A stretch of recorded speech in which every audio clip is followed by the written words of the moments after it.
오늘은 마지막으로 그리스 로마의 관점으로 보는 시리즈를 좀 일단락 해보려고 합니다. 오늘 우리가 이 데살로니가 전서를 읽으면서 잘못 읽는, 이른바 오독하는 잘못된 어떤 과잉 해석들 몇 가지를 좀 살펴보면서 이 시리즈와 데살로니가 전서에 대한 설교를 좀 마무리해 보려고 합니다.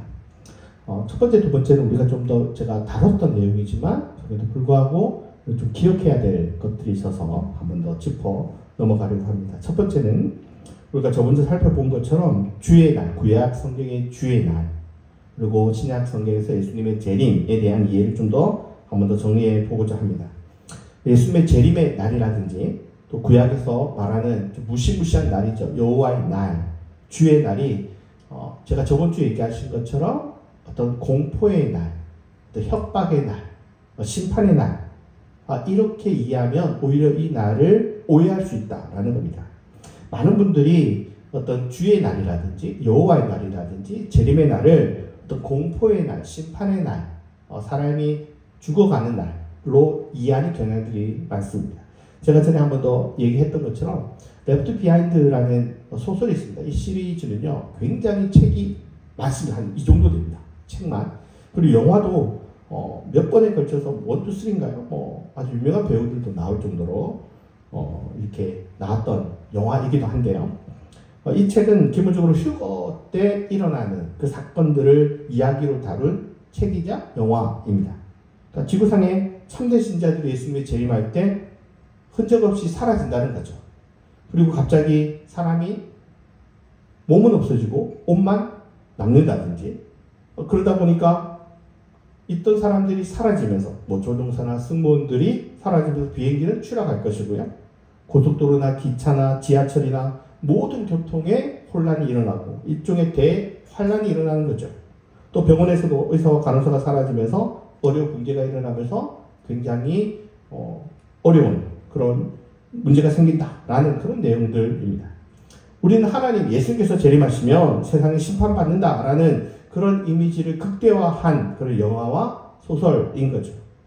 그러나 저번주에 말한 것처럼 예수님께서 재림하신다는 이야기는 공포를 조장하기 위한 내용이 아닙니다.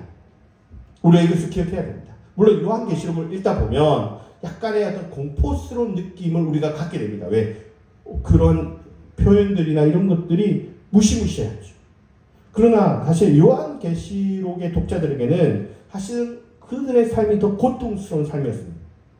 그런 고통스러운 삶에 하나님께서 심판하시기 때문에 이 모든 것들이 악인에게 임하시는 것이 자기들한테 어떤 건가요? 회복되는 거예요. 위로받는 거예요. 그 모든 어려움에서 회복되는 날인 거죠. 우리가 가끔씩 노방전도 하시는 분들, 그리고 영화에서 막 노방전도 하시는 한국 분도 있고 외국인들도 있고 이런 장면을 보면 심판의 날이 다가왔다. 심판의 날이 다가왔다. 지구의 멸망이 다가왔다. 이러면서 그러한 문구로 윽박지르면서 전도하시는 분들을 우리가 종종 보게 되는 거죠. 그러나 기본적으로 심판, 주의 날, 여호와의 날, 예수님의 재림이 말하고자 하는 어떤 주된 목적은 그리스도인들을 보호하시고 지키시고 건져내신다. 이것이 가장 중요한 목적입니다. 여러분 당장 데살로니가전서만 봐도요. 예수님께서 재림해서 악인을 심판하시겠다라는 이야기가 주 목적이 아닙니다. 그러는데 전혀 관심이 없습니다. 오히려 너희들을 먼저 불러서 환영한다, 웰컴한다, 환대한다 라는 것이 이 주의 날, 여호와의 재림의 날에 대한 어떤 핵심적인 내용입니다. 주님께서 오실 때 너희들을 돌아보시고 환영하시고 그렇기 때문에 너희가 이 세상에 취해 살지 말고 하나님을 바라보며 살아라 라는 것이 말의 중심인 거지 어떤 심판이 중심되는 게 아니다라는 거죠. 오히려 심판은 외부인에 대한 심판 이야기보다 너희들 자신이 바른 삶을 살지 못할 때 심판의 대상이 있으니까 너희들이 자신들을 돌아봐라. 이러한 것에 초점을 맞추는 것이지 악인을 사정없이 하나님께서 죽이신다든지 아니면 타인을 심판하겠다라는 것이 전혀 재림의 초점이 아니라는 겁니다.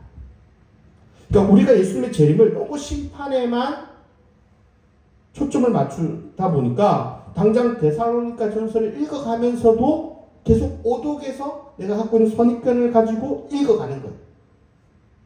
예수님의 재림은 예수님께 헌신한 자들을 필요로 한다라는 것이고, 그럼 우리가 싸우는 방식은 어떻게 싸우냐? 어떻게 싸워요? 윽박지르지 않습니다. 어떻게 싸워요? 평화와 사랑으로 이 전쟁에 임하는 거예요. 전혀 다른 방법이죠. 우리가 노방전도할 때 특히 심판의 날이 왔습니다. 두려워하십시오. 막 윽박지르는 게 아니라 평화와 사랑의 그 자세로, 믿음으로 싸우는 거예요. 전혀 다른 겁니다. 여러분, 재림은요, 타인을 위협하기 위한 내용이 절대 아니라는 거예요. 오히려 내 자신을 돌아보고 또 하나님의 헌신의 백성이 하나님의 군사로서 어떻게 살아갈 것인가, 어떻게 싸울 것인가. 어떻게 싸워요?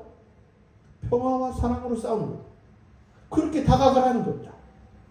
여러분, 구약의 여호와의 날이나 예수님의 재림의 날이 말하고자 하는 핵심의 요지는 너희들이 힘들었지? 어려웠지? 이제 그 어려움에서 구원받을 거야. 위로의 날, 격려의 날이에요. 그러니까 오늘도 힘들지만 믿음으로 살으라는 거예요. 구해줄 테니까. 회복의 날인 거예요. 이게 항상 초점입니다. 그러면서 우리가 재림에 대한 인식을 어떤 폭력을 유발하는 것으로 대부분 봤다면 이 생각들을 좀 바꿔야 되는 거예요. 어떻게? 폭력을 제어하고 폭력을 흡수하고, 폭력이 있으면 폭력을 없애야 되는 거죠. 그리고 하나님이 원하시는 꿈꾸는 세상이 평화의 세상을 만들어서 또 그 시간대 우리가 위로받고 구원받는 그러한 이미지로 우리가 심판의 날, 재림의 날을 이미지를 생각해 볼 필요. 성경이 말하고자 하는 요지가 바로 여기 있는 거지, 타인을 심판하고 타인을 괴롭히기 위한 날이 아니라는, 이걸 하나 우리 좀 바로잡을 필요가 있습니다. 두 번째는 역시 그것도 제가 한번 다뤘던 내용인데요. 흔히 잘못 해석하는, 우리나라의 이거는 약간 번역의 문제이기도 합니다만, 또 게으른 자들로 일컬어지는 문제입니다. 교회의 어려움, 특히 데살로니가 교회에 어려움이 생기는 두 부류의 사람이 있습니다. 첫째는 마음이 약한 자들과 게으른 자들, 이 두 부류가 있습니다. 14절 한번 읽겠습니다. 시작.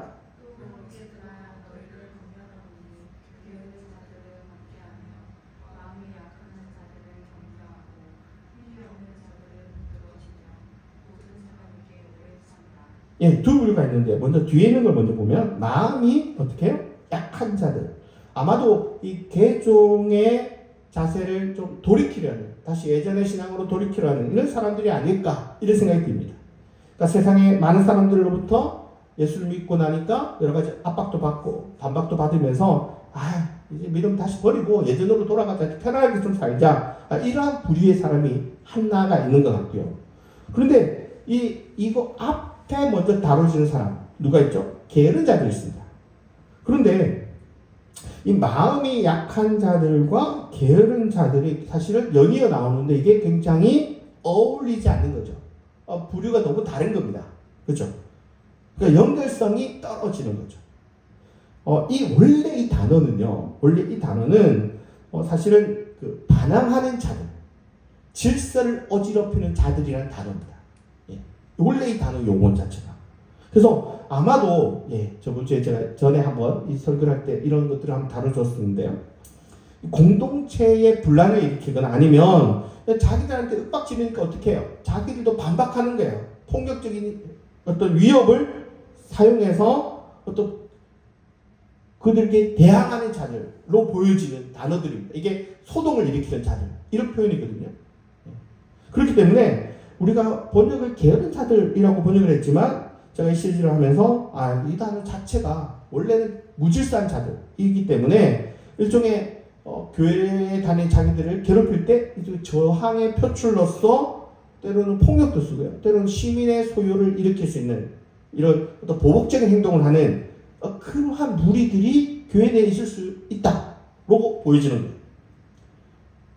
그러니까 자기들한테 어려움들이 없고 오히려 폭력적으로 했을 때 어떻게 대항을 해요? 폭력적으로 대항하는, 같이 대항하는 겁니다. 예. 자기들을 괴롭히니까 자기들도 뭔가 무력으로 저항하는 거예요. 이런 태도를 취한 사람들로 보여집니다. 그러면 이 마음이 약한 자들이나 이 게으른 자들로 번역된 이 무질서한 자들, 일종의 폭력으로 저항하는 자들이 교회 안의 문제라는 거죠. 교회 안에 어떤 믿음을 버리는 자들과 그리고 어떤 자기들한테 어려움을 주는 자들에게 폭력적으로 과격한 저항을 하는 자들, 이들이 어떤 교회 내에, 데살로니가 교회 내에 어려움이다라는 겁니다. 그러니까 기본적으로 둘 다 교회 예수님을 믿는 것들이 어려우니까 하나는 아예 포기하거나 한쪽은 아예 강하게 저항하는 자들이죠. 그때 바울이 얘기하는 건 뭐냐? 악을 악으로 갚지 말고 선으로 상대해라. 그러면 이 본문이 이어지는 거죠. 그러니까 게으른 자들은요, 기본적으로 당대에 게으를 수가 없어요. 왜요? 너무 가난한데, 먹고 살아야 되는데, 이게 풀칠하기 어려운데, 게으를 여력이 어디 있어요? 어떻게든 일하고 싶어도 일자리가 없는 시대인데. 그러니까 이 단어 자체는 당시 1세기 사회에 대한 이해 그게 부족한 표현이고요. 오히려 이렇게 교회를 예수님을 믿는 것으로 인해서 어려움을 당할 때 폭력적인 태도를 취하는 것을 바울은 반대하는 겁니다. 어떻게 대항하냐? 평화와 사랑으로, 선으로 싸우라는 겁니다. 예, 계속해서 데살로니가 전서가 계속 말하고 있는 방식과 비슷하죠. 재림 때도 우리가 어떻게 해야 되냐? 선한 방법으로 싸우는 거고, 그리고 교회에 있는 너네들도 어떻게 문제 일으킨 너네들 다 폭력으로 싸우는데 폭력이 아니라 선으로 싸워. 이것도 제가 데살로니가 전서를 다루면서 한번 다뤘던 내용입니다. 세 번째는 오늘 제가 말하고자 하는 마지막 주제인데요. 우리가 함부로 하나님의 뜻을 판단하는 어떤 잘못된 어떤 그런 태도에 대해서 한번 생각해 보려고 합니다. 최근 데살로니가 교회에 발생했던 사망 사건이 있습니다. 어떻게 사람이 죽은지 모르지만 교회 내에 사람이 죽었어요. 몇 명이 죽은 것 같습니다. 그때 이 공동체 내에서 사람들이 어떤 생각을 하냐? 왜 이런 일이 벌어졌을까? 아마 이웃들은 이런 얘기를 했던 것 같습니다. 아마 너희들 기독교인들이 우리 신을 버렸기 때문이다. 그래서 자기들은 어떻게 이 사람들을 저주하기도 했을 거예요. 교회 다니는 사람들. 왜냐하면 그 시대 때 저주문이 굉장히 많거든요. 그래서 너희들이 자기들의 신을 버렸기 때문에 너희들이 불행해지는 것이고 또 신들이 너희를 저주하기 때문에 너희들에게 이러한 일이 벌어진 거야. 그러니까 너희들 어떻게 해야 돼? 우리 신들에게 다시 돌아와서 제사 드리고 달래야 되는 거야. 그러한 얘기들이 있었던 것으로 보여집니다. 그러면 로마 시대에 굉장히 저주문이 많습니다. 예. 안 되니까 뭐 하냐? 저주하는 거예요. 심지어 여러분 유대인들도요. 예. 유대인들의 저주문도 꽤 많습니다. 여러분 아브라카타브라 이런 것도요. 전부 그 유대인들 히브리어거든요. 예. 그런 것들도 있습니다. 그러니까 어쨌든 유대인이든 로마인이든 이 저주문이 일반 시민들한테 굉장히 흔한 시대였습니다. 그런 상황에서 너희들이 어려움 당하는 것이 뭔가 저주받아서 그런 거 아닐까라는 생각을 그 시대 사람들이 당연히 하는 거죠. 그때 이 바울은 어떻게 이 문제를 대하는가? 그러니까 문제 초점에 일종의 재설정을 하는 거예요. 너희들이 지금 왜 지금 이런 사람이 죽어가는 일이 발생했냐? 이거 해석하려고 질문하는데 그러지 마라. 이 질문 자체가 잘못됐다. 지금 너희가 어떻게 살아야 될지에 초점을 맞춰라. 관심의 초점을 재설정하는 겁니다. 여러분 이 질문이 나왔을 때 바울이 어떻게 얘기를 하냐면 16, 17절, 18절 읽겠습니다. 시작.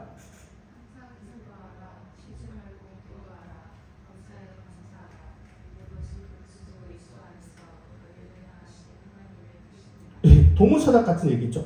왜 나에게 우리들에게 이렇게 사람이 교회 내 공동체 안에 죽어가는 사람들이 발생했냐? 이때 그럼 하나님 뜻이 도대체 뭔가? 왜 우리 가운데 이렇게 사람이 죽어갔냐? 이게 집중할 게 아니라 지금 네가 살아가고 행동해야 될 지금 현재의 모습에 초점을 맞추는 것이 그게 하나님 뜻이지. 하나님 뜻을 딴 거를 자꾸 찾지 말라는 겁니다. 여기서도 또 억지 해석이 또 나올 수 있는데요. 여러분 쉬지 말고 기도하라, 범사에 감사하라, 뭐 이런 것들이 우리 일종의 24시간 기도하라 라는 뭐 그러한 얘기를 또 변질되기도 하는 거예요. 지금 말하고 있는 초점은 그거 아닌데, 그러니까 많이 기도하면 하나님 좋아하지 않겠냐? 그런 식으로 얘기를 몰고 가기도 하죠. 우리가 이 구절을요, 데살로니가 전서에 말하고자 하고 있는 요지 이런 것 문맥 다 잘라버리고 딱 이거 보면 어떻게 해요? 쉬지 말고 기도해. 항상 기뻐해. 범사에 감사해. 그래서 이거 해야 된다. 그래서 뭐 24시간 기도 얘기하는 분도 있고요. 하루에 뭐 8시간 기도해야 된다 얘기하는 사람도 있고요. 그런 얘기가 아닌 거예요. 그러니까 자꾸 왜 우리들에게 불행이 일어났냐라고 얘기할 때, 하나님을 너희들의 인생의 중심에 두고 어떻게 살지에 대해 생각해라는 건데, 자꾸 얘기가 변질되는 거예요. 초점을 자꾸 바꾸는 거예요. 많이 기도하면 하나님 좋아하신다. 제가 한번 얘기했죠. 이거 어찌 보면요, 자기 만족도 사고입니다. 자기 중심적 사고입니다. 일종의 기록 경신형 거룩인 거예요. 그래서 뭔가 내가 8시간 딱 기도하면, 와, 내가 오늘 뭔가 해냈구나. 내가 아주 거룩한 걸 뭐 했구나. 몇 시간을 내가 막 기도하고 금식하고 했으니까, 기록을 한번 세웠으니까 나는 거룩한 사람이구나. 경건의 어떤 그거를 스스로 조작하는 거예요. 인식하는 거예요. 사실은 이 본문이 말하고자 하는 거는 기도를 얼마나 많이 하는 거가 좋으냐, 그게 거룩이냐, 이게 아니에요. 중요한 건 내가 하나님의 뜻대로 행하는 겁니다. 그 하나님 뜻대로 행하는 거는 막 몇 시간 막 기도 이런 얘기가 아닌 거예요. 하나님을 중심으로 살아가는 거예요. 오늘 어떻게 살 거냐, 자꾸 옛날에 뭐 했던 얘기들 그 따지지 말고 오늘 네가 하나님을 중심으로 가지고 살아라. 그게 여러분 몇 시간 기도한 거 더 힘든 거 아십니까? 제가 보니까 하루에 7시간, 8시간 기도했다라고 하는데, 그분이 딱 하는 행동이 결국은 하나님 안 믿는 사람처럼 행동하는 거예요. 하루에 8시간 기도하는데 결국 그 사람이 하는 행동은요, 불법적인 일을 하더라고요. 이거 거룩한 사람이 하는 일, 행동이 아니죠. 중요한 건 결정적으로 뭘 해야 되냐, 하나님이 원하시는 뜻을 갖고 살아가는 거예요. 그게 중요한 거지. 그 과정에 내가 8시간 기도했으니까 난 뭘 해도 다 합법적이야. 그렇지 않다는 거예요. 나는 아주 영성의 시간을 가졌으니까 뭔가 있으면 막 하나님 볼 것 같고, 뭔가 내 손에서 뭐가 튀어나올 것 같고, 그게 거룩한 게 아니라는, 그런 얘기를 말하고 있는 게 아니에요, 바로. 그래서 그렇게 기도하고 사기치고, 기도하고서 거짓말하고, 기도하고서 범죄하면 그거 거룩한 행동이 아닙니다. 그래서 생각한 것보다 이런 경우들이 너무 많아요. 막 나는 하루에 몇 시간 기도하니까 나는 기도 받으러 올 때 300만 원 내, 500만 원 내. 그리고 그걸 안 주면 너 믿음이 없다는 거야.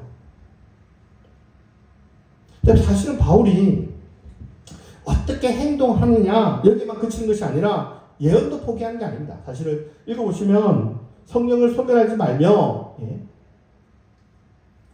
또 예를 멸시하지 말고, 이런 것도 역시 두고 있습니다. 그러니까 앞서 어떤 어려움이 생겼을 때 왜 그런 일이 생겼는가에 대해서, 왜에 대해서 대답하는 게 아니에요. 현재에 집중해서 살아나는 거예요. 그 초점을 맞추면서 예언 자체에 대한 부정적인 태도가 있을 수도 있는데, 바울은 이 극단을 두 개의 다리를 다 피합니다. 그러니까 무비판적인 수용도 경계하고 무조건적인 수용도 또 모두 경계합니다. 그러면 성령과 예언도 포기하지 않으면서 어떤 극단적인 태도들을 둘 다 피하고 있습니다. 쉽게 얘기하면 하나님의 뜻에 대해서 이야기하면서 그 방법이 비난하기 위해서라든지 또 지적하기 위해서라든지 하기보다는 공동체를 세우고 격려하고 위로하는 그런 성격을 가져야 되는 겁니다. 여러분, 예언 같은 일들이 상당히 두려움이나 불안감을 조성할 수 있죠. 그런데 그렇게 사용해서는 안 되고 위로와 격려로 해야 된다. 좀 더 쉽게 얘기하면 이럴 겁니다. 여러분, 보통 우리가 안 좋은 일이 생겼을 때 어떻게 얘기를 많이 해요? 예수 믿는 분들이, 믿음 좋다는 분들이, 너 기도 안 해서 그래. 너 교회 열심히 봉사 안 했잖아. 주일 성수 잘 안 했잖아. 11주 잘 안 했잖아. 너 우리 교회 지금 믿음 좋은 분들을 매일 1000번째라고 해서 예배 드릴 때마다 헌금하시는 거 있잖아. 그거 안 해서 그래. 내가 요즘 열심히 없어서 그래. 금식 안 해서 그래. 그래서 뭔가 네가 잘못했기 때문에 그런 불행한 일이 벌어진 거야. 위로하기보단 지적하는 분들이 정말 많어요. 그 말 자체가 사실은 나쁜 말은 아니죠. 기도 많이 하라. 교회 열심히 다녀라. 그런데 거기에는 무슨 내용이 담겼냐면 네가 지금 불행한 거 하나님 벌 주는 거야. 그걸로 귀결되는 거예요. 그러니까 하나님은 네가 기도 안 했기 때문에, 네가 성경 열심히 안 읽었기 때문에, 네가 주일 성수 열심히 안 했기 때문에, 하나님에 대한 열심을 안 가졌기 때문에 뭐예요? 심판받은 거야 라고 해서 가는 거죠. 그래서 너희 집안에 불안한 일이 벌어졌지? 남편이 뭔가 잘못된 일을 했지? 네 자녀가 공부를 못하지? 이거 다 심판받은 거야. 그래서 안 좋은 일이 생긴다는 거야. 정말 불행한 일이 생겼는데 충고라고 하시고 위로라고 하는 말이 뭐예요? 결국 네가 열심히 안 해서 그렇다. 그런 식으로 그 사람의 잘못으로 몰고 가는 거죠. 바울은 그렇게 얘기 안 합니다. 성경에서 그렇게 얘기하는 경우가 거의 없습니다. 우리에게 모를 일이 너무 많아요. 여러분 삶에서 보십시오. 정말 나쁜 놈이 돼요. 그 나쁜 놈이 정말 그래도 운이 좋게 심판받는 경우도 있지만 상당수는요, 잘 먹고 잘 살다가 천세를 누리고 죽어가는 사람도 있어요, 없어요? 수두룩 있어요. 반대로 너무 착하시고 너무 믿음이 좋으신 분이에요. 정말 아름다운 분이에요. 그런데 그 사람의 인생이 너무 굴곡이 많은 거예요. 아픔이 많은 거예요. 눈물이 너무 많은 거예요. 그 심지어 하나님이 그 사람의 생명도 일찍 가져가시더라고요. 그런데 그런 사람 앞에서 뭐라고 얘기하냐면 하나님도 심판하신 거예요. 이렇게 몰고 가는 경우들이 여러분 얼마나 많습니까? 정작 나쁜 놈은 말도 못하면서 힘없고 약한 사람한테는 윽박 지르는 거죠. 너 심판받는 거라는 거예요. 제가 예전에 차바퀴가 빠진 적이 있었습니다. 네. 빠질 뻔한 위험이 있었는데 어떤 분이 저한테 너 기도 안 해서 그래. 그래 기도하라고. 여러분 나쁜 말은 오래 가는 거 아시죠? 나쁜 말 10년이 지나도 10년이 지나도 기억을 합니다. 보통은 그런 말을 들은 사람이 그래 내가 기도 안 해서 그런가 보다. 그래서 내게 불행한 일이 벌어졌나 보다. 여기에 무슨 생각이 있어요? 잘못되면 하나님이 심판하신 거라고 생각하는 게 딱 적혀져 있다. 굴합니다. 여러분 굴합니다. 그러면 하나님 정말 나쁜 분이에요. 여러분 하나님 뭔가 여러분 잘못했다고 조금 잘못했다고 바로 불행한 일 그거 주시는 분이 아닙니다. 여러분 몰라요. 모릅니다. 바울도 왜 우리 공동체에 이렇게 불행한 일이 벌어졌죠? 바울이 대답을 안 합니다. 몰라요. 하나님 뜻을 바울이 얘기하지 않아요. 특이하죠. 누구보다 하나님을 많이 아는 사람이란 말이에요. 공동체에서 누구보다 예수님 하나님에 대해서 많이 아는 이 바울이 몰라요. 대답 안 해요. 그가 얘기하는 건 뭐냐면 우리가 하는 거는 그래도 하나님 뜻대로 사는 거야. 그 얘기하는 거예요. 하나님 버리지 말라는 거예요. 그 말밖에 안 하는 겁니다. 그런데 우리는 어떻게 합니까? 우리가 뭘 그렇게 하나님을 잘한다고 하나님을 자꾸 자기가 딱 판단을 해요. 자기가 아는 만큼 하나님 딱 그려놓고 무슨 불행한 일이 생기면 그래 하나님 하나님 심판하신 거지 라고 얘기를 하는 거예요. 여러분 코로나가 터졌을 때요. 1년 중이면 끝날 줄 알았습니다. 우리가 기도했으니까. 근데 2년이 지나도 더 심해졌어요. 3년이 지났어요. 그때 정말 기독교가 완전히 초토화됐습니다. 그때 어떠한 대답을 처음에 질문을 했는데 어떻게 대답을 했냐? 왜 하나님이 우리에게 코로나를 주셨습니까? 왜 우리에게 이렇게 불행한 일이 벌어져서 내 가족이 죽어갑니까? 왜 이렇게 고통과 시련을 주십니까? 주변 가족들이 죽고 친지들이 죽어가는 것을 지켜보면서 이 코로나를 주신 하나님에 대해서 수많은 사람들이 질문을 했고 그때마다 몇몇 목사님들이 엉뚱한 대답을 했어요. 뭐라고 얘기했습니까? 우리가 잘못했어요. 하나님 심판하신 것이다. 하나님 안 믿어서 그렇다. 그러니까 하나님 믿으면 면역 생긴다. 그렇게 얘기한 미국 목사님은요. 코로나 때 사망했습니다. 유명하신 분입니다. 여러분 코로나가 어느 정도 대답할 그 정도를 넘었었잖아요. 1년이 아니었잖아요.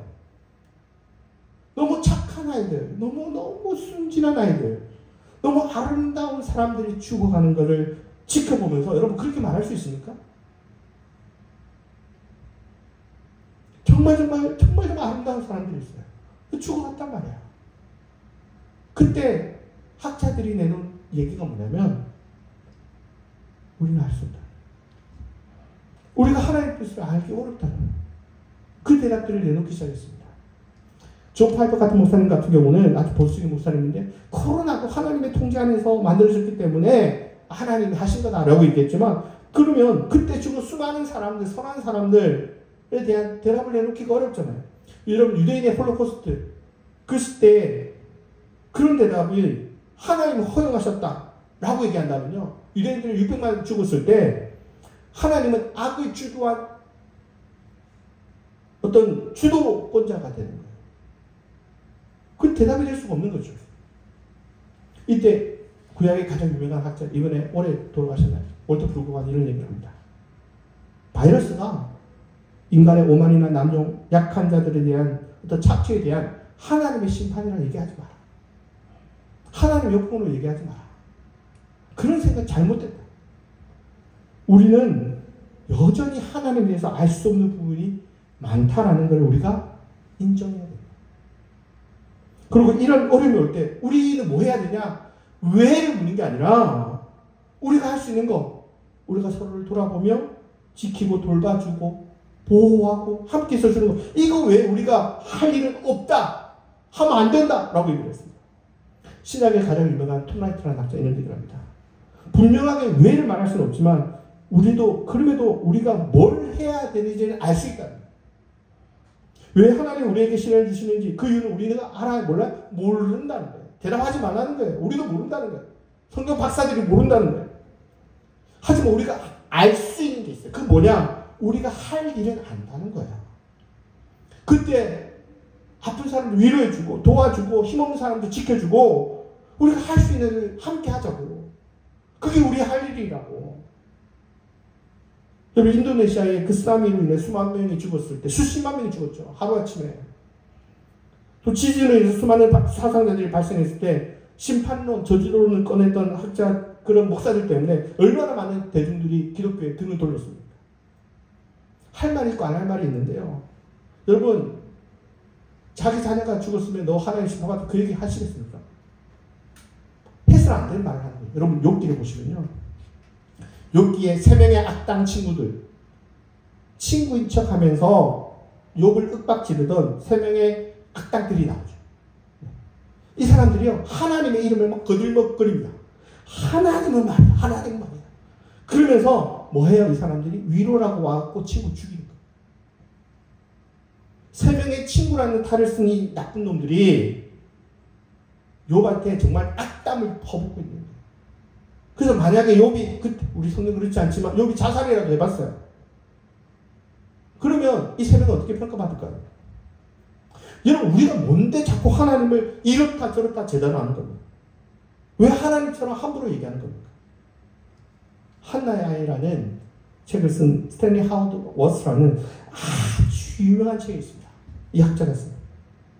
그때 그 책에 정말 유명한 말이 있어요. 그래도 정말 오랜 시간 동안 그 학자들 사이에서 얘기가 되는 글이 있습니다. 뭐라고 얘기하냐? 그리스도인으로 산다는 것은 답 없이 세상을 살아가는 법을 배우는 과정이다. 이렇게 사는 법을 배울 때 그리스도인으로 사는 것은 너무나 멋진 일이 된다. 신앙은 답을 모른 채 계속 나아가는 법을 배워야 된다. 우리가 왜 이런 일을 벌였습니까? 하나님 왜 이런 일을 만드셨습니까? 이런 질문을 안 할 수가 없죠. 코로나 팬데믹 때라든지 세월호 사건이라든지 이태원 참사라든지 이런 재해를 당했을 때 본능적으로 우리가 이런 질문을 하게 됩니다. 안 할 수가 없죠. 근데 그때 대답을 정말 쉽게 내리지 말라는 거예요. 여러분 바울이 대답 안 하는 거예요. 우리 공동체에 왜 이런 어려운 일을 벌였습니까? 대답 안 해요. 단지 우리가 해야 될 일이 있다는 거예요. 옆에 사람을 돕는 거, 함께 있어주는 거, 지켜주는 거, 사랑해주는 거, 위로해주는 거. 우리가 할 일 그거밖에 없다는 거예요. 여러분 그리스도인들이 재해 때 택해야 되는 방식은 이겁니다. 기도 안 해서 그렇다든지 네가 예수 안 믿어서 그렇다든지 심판받아서 죽은 거라든지 이런 말은요. 여러분 정말 이거는 인간이 아닙니다. 바울도 그렇게 얘기 안 해요. 성경에 어느 누구도 그런 대답을 내놓는 사람이 없습니다. 근데 얼마나 많은 믿음 좋다라고 하는 그 사람들의 입에서 막말로 그 상처 입은 사람들도 수렁텅이로 몰아가고 있습니다. 그건 일종의 타인의 감정에 대한 공감 능력이 전혀 없는 거예요. 일종의 사이코입니다. 그렇게 말하는 사이코입니다. 그때는요, 내가 하나님의 관점으로 볼 게 아닙니다. 내 중심적으로 보는 거, 그게 아니라는 거예요. 그건 내밖에 모르는 거예요. 내 생각으로 하나님을 판단해놓고 그것이 마치 하나님의 뜻이냐 얘기하는 거 잘못되다는 거예요. 사이코입니다, 이게. 여러분, 딴 게 사이코가 아니에요. 그냥 타자성을 무시한 태도입니다. 데살로니가 교회에 어려움이 생겼을 때 누군가 죽었습니다. 그들이 해야 될 일에 대한 지침은 뭐였냐? 항상 기도하고, 시기말 기도, 범사에 감사. 하나님, 우리가 포기하지 말고 살자는 거예요. 우리가 해야 될 일이 있는 겁니다. 그때 누군가를 판단하지 마시고 내가 해야 될 게 뭐예요? 사랑하는 겁니다. 아껴주는 겁니다. 보살펴주는 겁니다. 하나님의 마음으로, 하나님의 심령으로 살아가는 겁니다. 우리가 자꾸 하나님 뜻이라고 마음대로 제멋대로 과잉 해석한 거죠. 그래서 얼마나 많은 불협화음이 벌어졌습니까? 하나님의 뜻이 뭐냐고 자꾸 대답하지 마십시오. 하나님의 마음으로 볼 수 있는 우리가 돼야 됩니다. 내가 성경을 많이 알거든? 하나님 내가 잘 안단 말이야. 기도 많이 해서 많이 알아. 그래 보니까 너 기도 안 했어. 자꾸 판단하지 마십시오. 절대 그러지 마십시오. 이건 인간 아닙니다, 여러분. 이제는 우리가 하나님의 뜻은 그때 뭐예요? 그 순간 내가 네 손 잡아줄게. 내가 너와 함께 해줄게. 나는 언제나 너를 지지. 이게 예수님이 보이신 태도입니다. 예수님께서 아픈 사람 왔을 때 왜 이런 일이 벌어졌습니까? 했을 때 너 저주받아서 그래. 너 하나님의 말씀 안 들어서 그래. 그런 얘기 예수님도 안 그랬습니다. 왜 이런 일이 벌어졌냐? 제자들이 그래 묻을 때 예수님도 그 대답 안 했다고요. 내가 할 수 있는 일 하는 겁니다. 내가 네 손 잡아주는 겁니다. 너 그래서 너무 아팠지? 너 너무 힘들었지? 내가 도와줄게. 함께 해줄게. 그 얘기했는 게 예수님이었습니다. 여러분, 그게 왜 생겼는지에 대해서 막 그 정보를 알기 위해서 심혈을 기울이지 마십시오. 그때 내가 뭐 해야 되지? 여기에 대답하는 것이 진짜 하나님 백성의 취해야 될 행동이 아닐까요? 여러분, 더 많은 지식을 알고 정보로 뭔가를 자꾸 판단하지 마십시오. 우리 하나님 아닙니다. 바로 그 힘들어하는 그 형제의 손, 자매의 손을 잡아주는 겁니다. 바울이 얘기한 그겁니다. 24시간 기도하라는 게 아닙니다. 막 생각할 때 항상 휘쭉 웃는 게 아닙니다. 손잡아주라는 겁니다. 우리 같이 가자는 겁니다. 믿음으로 버텨보자는 겁니다. 여러분, 데살로니가서와 그리스도 로마의 관점이 여러분 가지지 않으면요, 이게 안 보이는 거예요. 엉뚱한 거 자꾸 잡는 거예요. 엉뚱한 과잉 해석을 하는 거예요. 현대 세계의 관점을 자꾸 이 본문을 잘못 오도가는 겁니다.